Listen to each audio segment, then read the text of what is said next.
The night air of the royal gardens carried the scent of moon-lilies and danger, wrapping around me like a warning I should have heeded.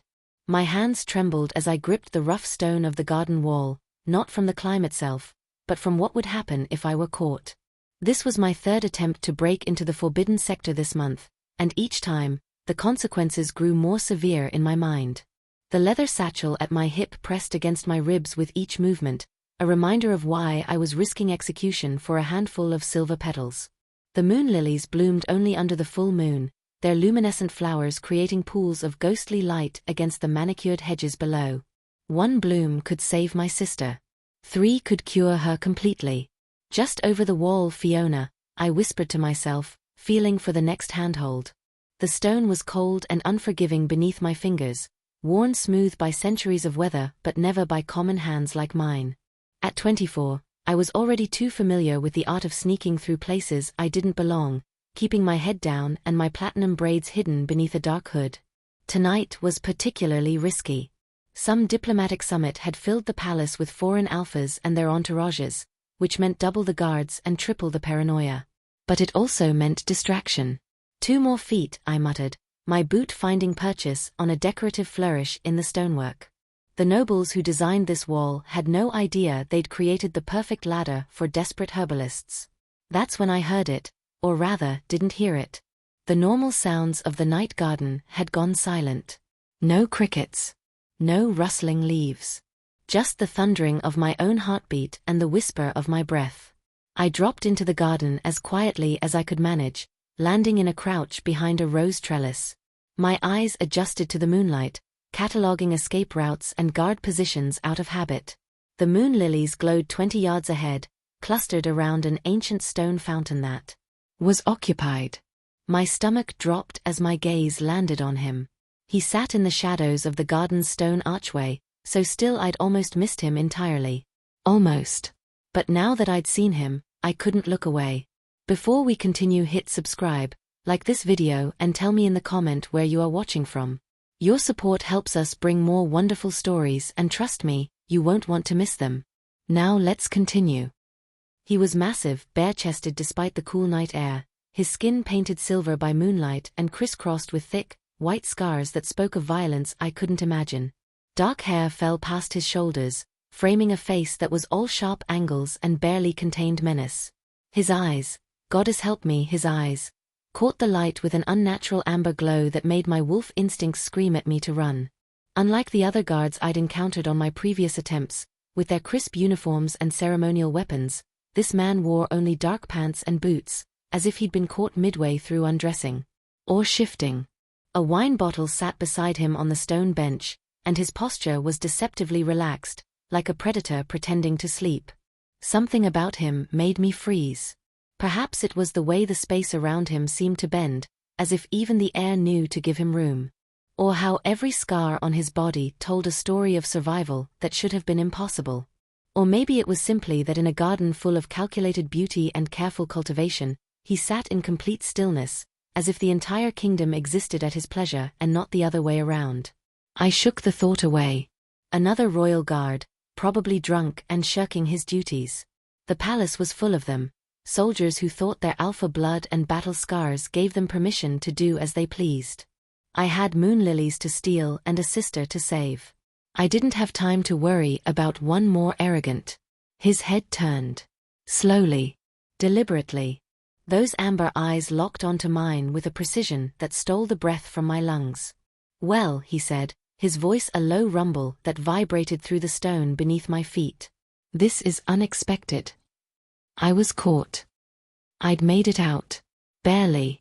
The memory of those amber eyes still burned in my mind as I crushed the moon-lily petals in my mortar, my hands working with practiced efficiency despite the tremor of adrenaline that hadn't quite left my system.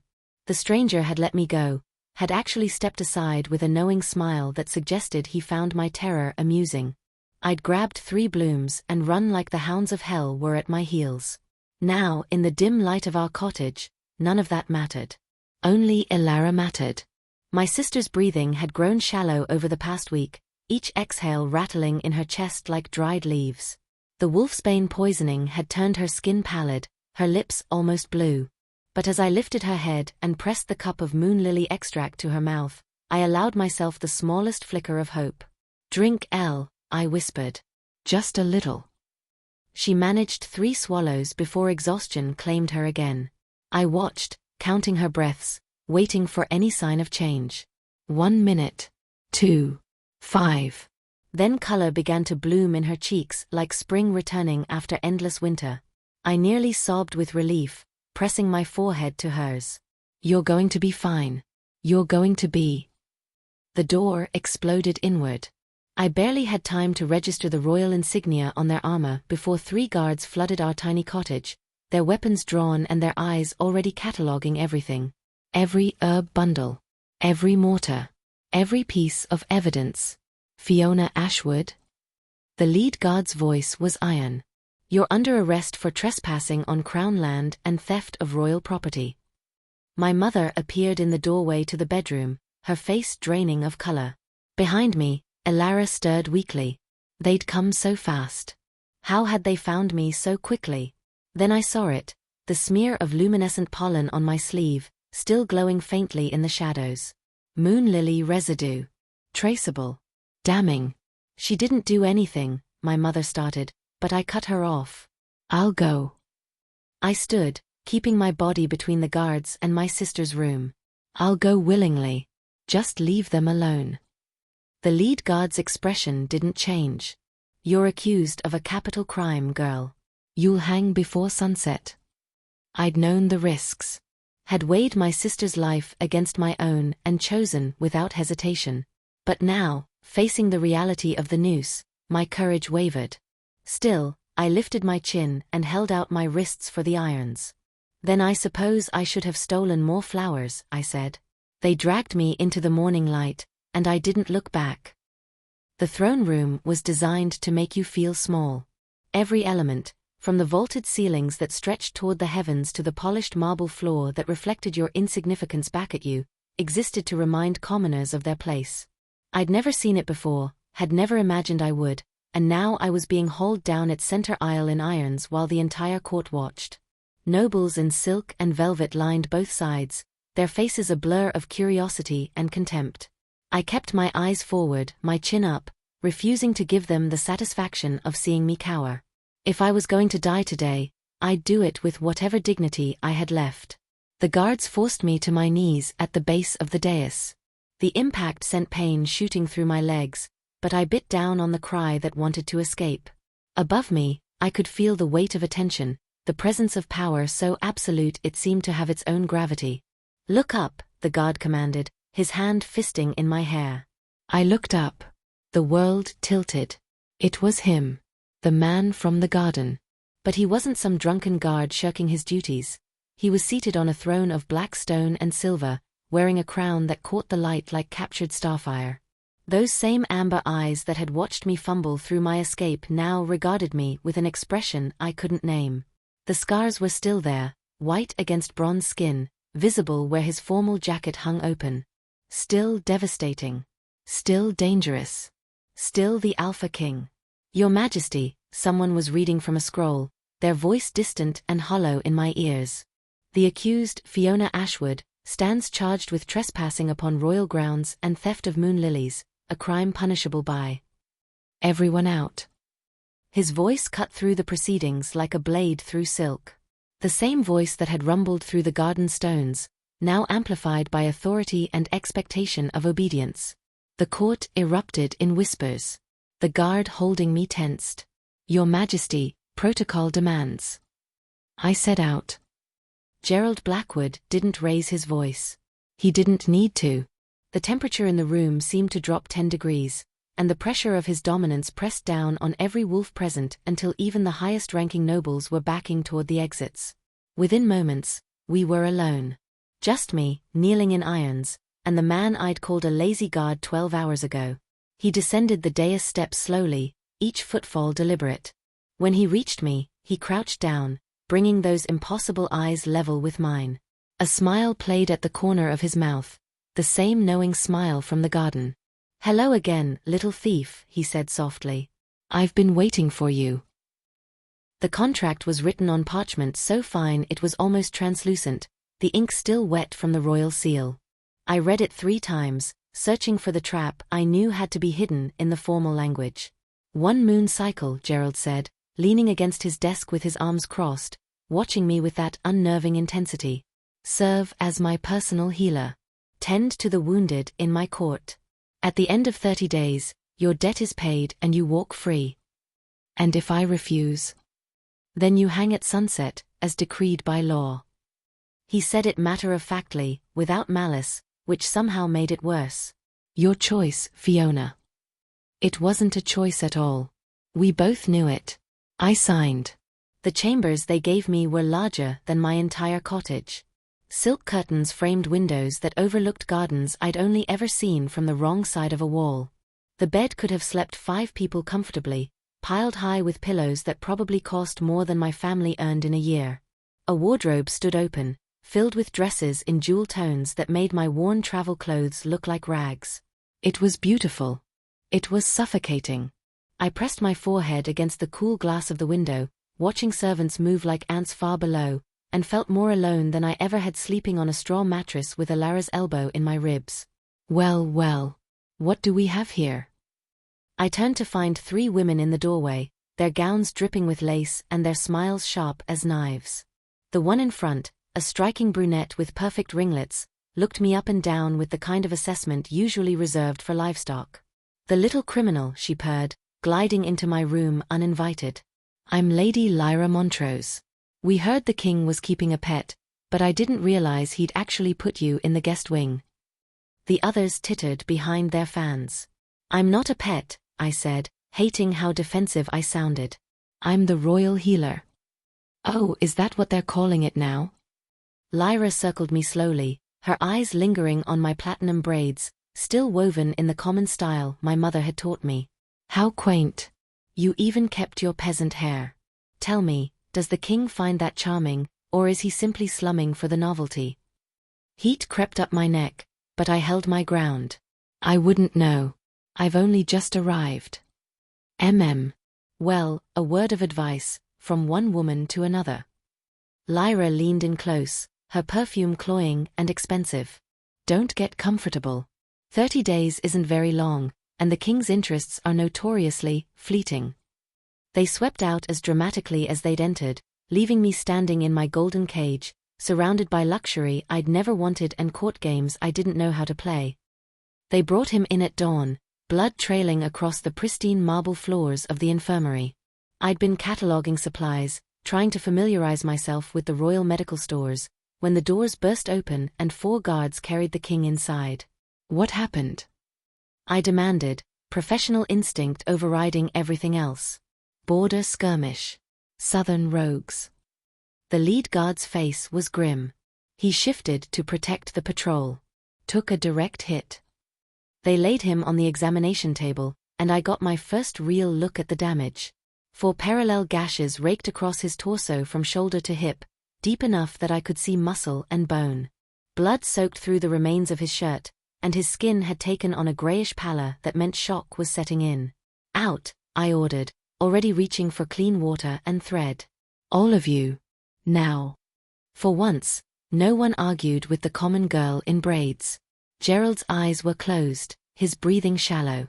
Up close like this, I could see how the new wounds intersected with old scars, creating a map of violence across his body. His chest was a sculpture of hard planes and battle-earned tissue, powerful even in injury. This is going to hurt, I warned, though I wasn't sure he could hear me. His eyes snapped open, amber and unfocused. Do it. I cleaned the wounds first, my hands steady despite the intimacy of touching him. His skin was fever-hot beneath my fingers, his muscles tensing with each pass of the cloth. When I began stitching the deepest gash, his hand shot out and gripped the edge of the table hard enough to crack the wood. Sorry, I murmured, working as quickly as I could. Don't be. His voice was strained, rougher than usual. Just, don't stop. Something shifted in the air between us as my palm pressed against his chest to hold the wound closed. It started as warmth in my fingertips, then spread up my arm like liquid fire. My wolf stirred for the first time in years, rising to the surface with a recognition that terrified me. Gerald's entire body went rigid. His hand found my wrist, gripping tight enough to bruise, and when his eyes met mine they were pure wolf, wild and barely restrained. Fiona. My name was a warning and a plea. Step back. But I couldn't move. The heat was building between us, electric and inevitable, pulling me closer when every rational thought screamed to run. I can't, I whispered. His jaw clenched, muscles cording in his neck as he fought something I didn't understand. Then Goddess help us both. The wolfsbane was mixed into my feverfew tincture so carefully that I almost didn't catch it. Almost. I'd been preparing a draft for Lord Ashton, a minor noble recovering from pneumonia, when the acrid smell hit me. Wrong. Everything about it was wrong. I grabbed the bottle, held it to the light, and saw the telltale shimmer of poison suspended in the amber liquid. My hands started shaking. If I hadn't noticed, if I'd given this to him. Problem, healer? Lady Lyra's voice drifted from the doorway, sweet as honey laced with arsenic. She stood with 2 other court ladies, all of them watching me with predatory interest. Someone tampered with my medicines. I set the bottle down carefully, forcing my voice to remain steady. How careless of you. Lyra glided closer, examining her nails. Leaving dangerous substances where anyone could contaminate them. What if someone had been hurt? The accusation was clear. The trap was set. And from the commotion in the hallway, I realized Lord Ashton had already been given something. A different bottle prepared earlier, before I checked my stores. I ran. Lord Ashton was convulsing when I reached his chambers, foam at his lips, his skin turning blue. I forced charcoal down his throat, worked to keep his airway clear, but the damage was already done. By the time the palace physician arrived, a crowd had gathered at the door. What did you give him? The physician demanded. I didn't, I started, but Lyra's voice cut through. She admitted to me that her medicines were contaminated. I tried to warn her about proper storage, but... That's a lie. Lord Ashton is dying because of your incompetence. Lyra's eyes glittered with triumph. You should hang for this. The crowd murmured agreement. Guards stepped forward. And I realized with cold clarity that no one would believe the common thief over the highborn lady. Then the temperature dropped. Gerald filled the doorway, still favoring his injured side, his presence sucking the air from the room. He looked at Lord Ashton, at me, at Lyra. When he spoke, his voice carried the weight of absolute authority and barely leashed violence. Who touched her medicines? Lyra paled but held her ground. Your Majesty, I only. Did you enter the infirmary today? A heartbeat of hesitation. Fatal. I may have. Gerald moved faster than should have been possible for an injured man. He had Lyra by the throat, lifted off her feet, his eyes pure wolf.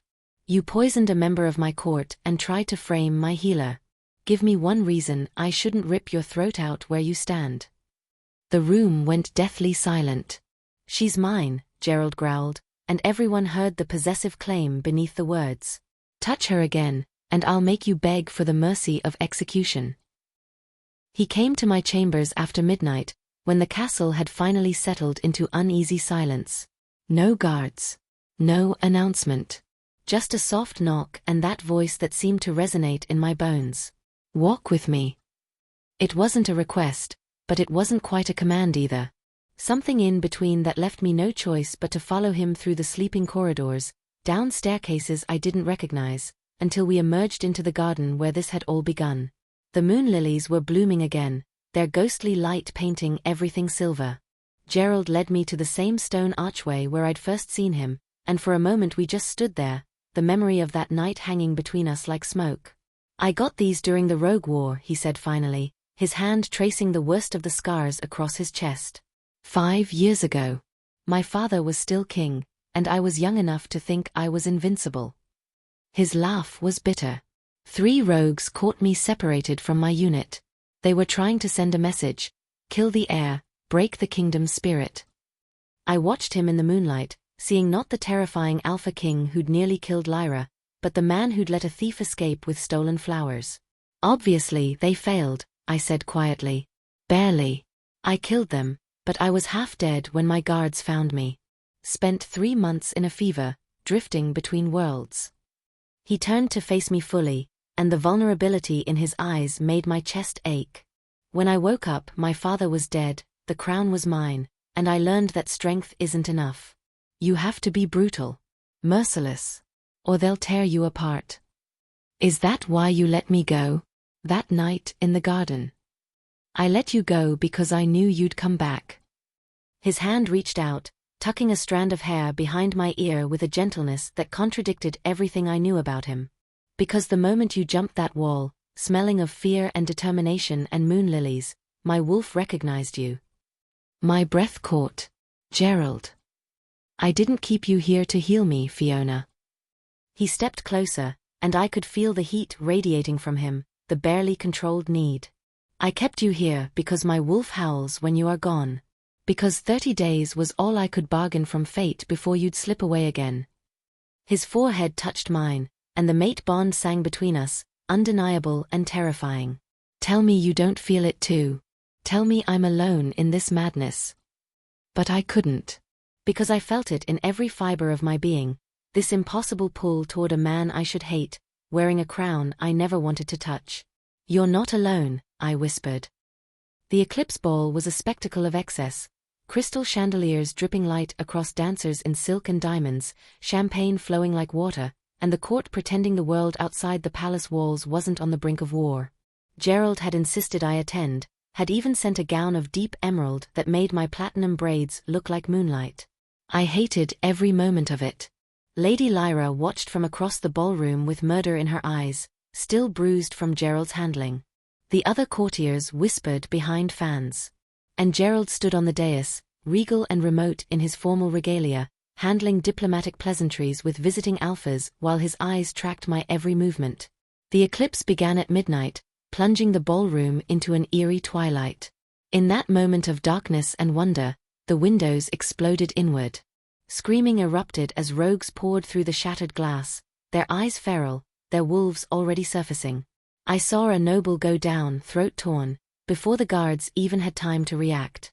Chaos consumed the ballroom, shifting wolves, running courtiers, the metallic scent of blood thick in the air. Fiona. Gerald's roar cut through the pandemonium, but bodies separated us. A hand grabbed my arm, yanking me toward a side corridor. I ran, my dress tangling around my legs, following a guard who was trying to evacuate the non-combatants. Behind us, the sounds of battle grew more savage, snarls and screams and the wet sound of tearing flesh. We'd almost reached the servants' passage when the guard ahead of me fell, a rogue's jaws locked around his throat. I stumbled backward, and suddenly there were 3 of them, spreading out to block my escape. Blood dripped from their muzzles. Their lips pulled back in grotesque smiles. Well, well, the largest one growled, his voice more beast than man. The king's little pet. He'll break so beautifully when we bring him your head. They lunged. I threw up my arms uselessly, knowing I had seconds to live, when a sound like thunder filled the corridor. A massive black wolf, bigger than any I'd ever seen, crashed into the rogues with the force of an avalanche. Gerald. His fur was midnight black, his eyes burning amber, and he was magnificent and terrible in his rage. He tore through the first rogue's throat before it could even react. The second tried to run. Gerald's jaws closed around its spine with a sickening crunch. The third actually whimpered, backing away, but there was no mercy in the Alpha King tonight. Gerald stood over the bodies, blood staining his muzzle, chest heaving with each breath. Then he turned to me, and even in wolf form, I saw the question in his eyes. I was safe. But he was covered in poison-black blood. He collapsed 3 steps from me, his massive wolf form shuddering as he shifted back to human. I caught him, or tried to, his weight driving us both to the floor. Blood soaked through my dress, too much blood, and when I pressed my hands to his chest I felt the heat of fever already building beneath his skin. No, no, no. My fingers found the wound, a gash along his ribs I'd missed in the chaos. The edges were black, necrotic, spreading like roots beneath his skin. Wolfsbane. The rogue's claws were poisoned. Gerald's eyes were unfocused, his breathing ragged. Get the physician. There's no time. I was already running calculations, knowing with sick certainty that conventional medicine wouldn't work. Wolfsbane in the bloodstream moved fast, especially after a shift when the blood pumped harder. He had minutes, not hours.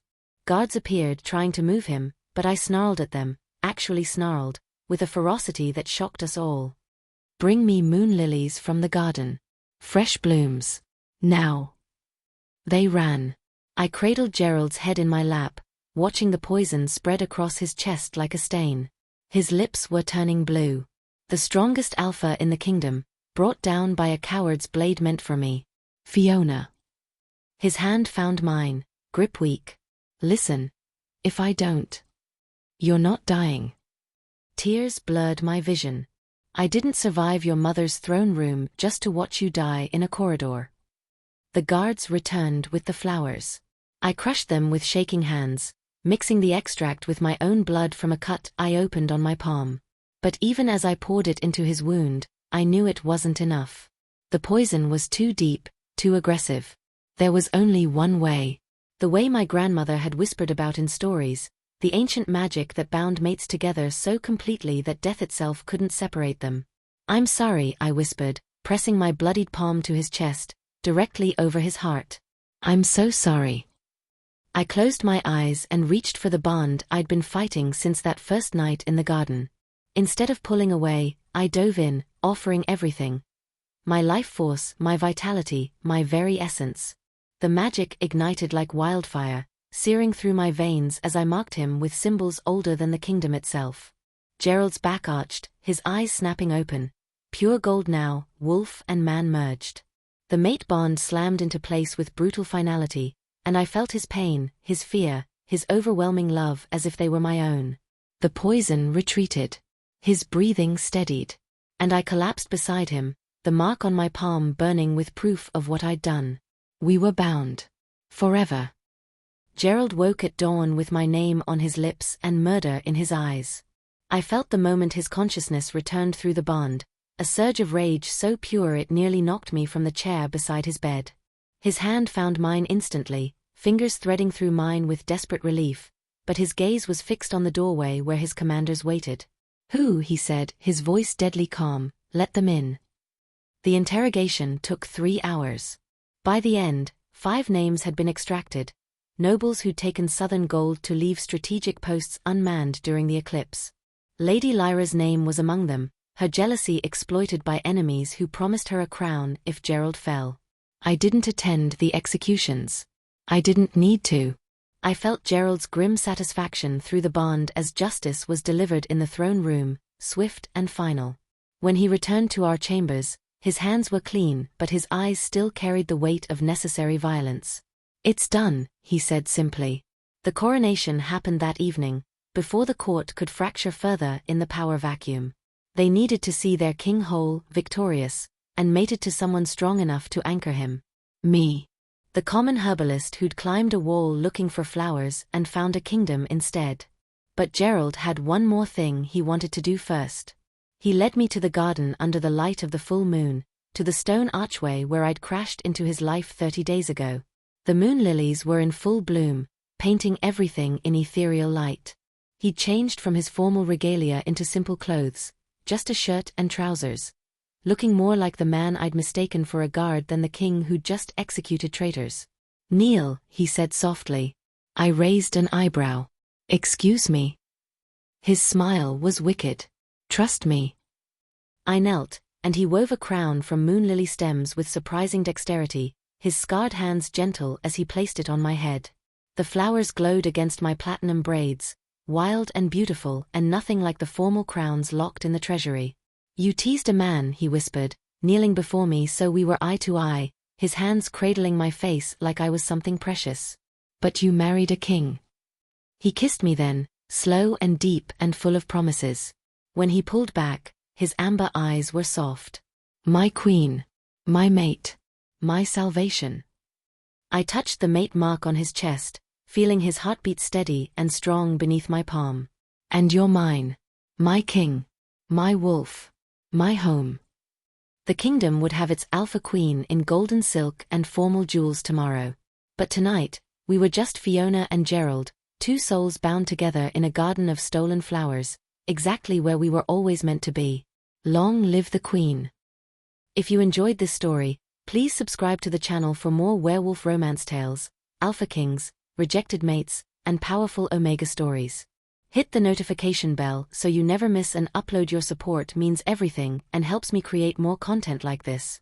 Thank you for reading, and I'll see you in the next.